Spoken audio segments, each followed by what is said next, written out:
تأكيدا لكلام الأستاذ مشتاق عن أهمية وحيوية وارتباط أو ربط اللغة الكردية بجذورها القديمة، واللي هي اللغة الأم الوسيطة، اللغة البهلوية، واللغة الأم الأولى اللي هي الآفستا، وأنه لا يمكن إطلاق الدراسات الكردية، لا الوصفية ولا التاريخية ولا الدراسات التأصيلية الإتيمولوجي ولا أي نوع من الدراسات اللغوية فيما يخص اللغة الكردية، ولا حتى اشتقاق كلمات جديدة، ولا حتى فهم اللغات المحلية المحكية الكردية حاليا إلا بالدراسة العميقة للغة الكردية الوسيطة اللي هي البهلوية، وأيضا الدراسة العميقة للغة الكردية الأم وهي الآفستا. وسأضرب مثالين صغيرين على ذلك.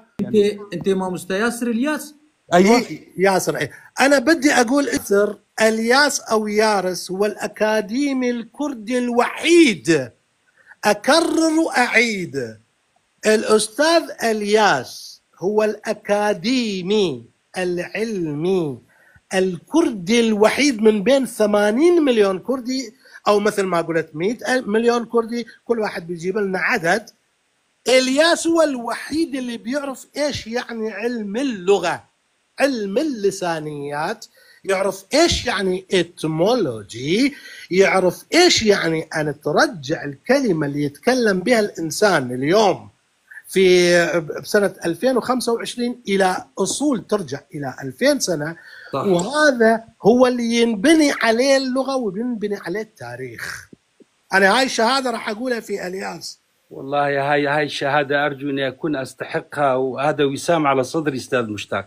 وما في غيرك، وما شفت غيرك، وما سمعت غيرك، وما قريت لغيرك. الله يبارك فيك. هو عنده على هذا الإطراء ماجستير باللغة العربية.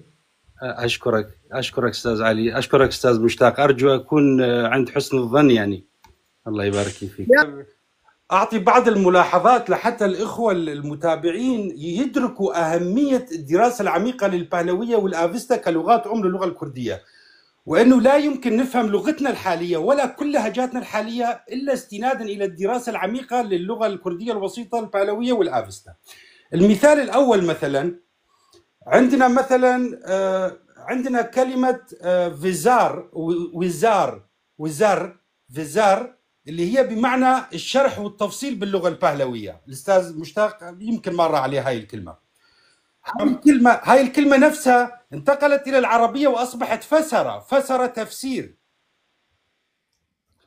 يعني كلمة زار أصلا إحنا عندنا الآن حاليا لا تزال موجودة بمعنى لهجة مثلا، أو بمعنى حديث، أو بمعنى كلام. زار، فزار ووزار في البهلوية بمعنى شرح وتفصيل، دخلت للعربية أصبحت يفسر تفسيرا.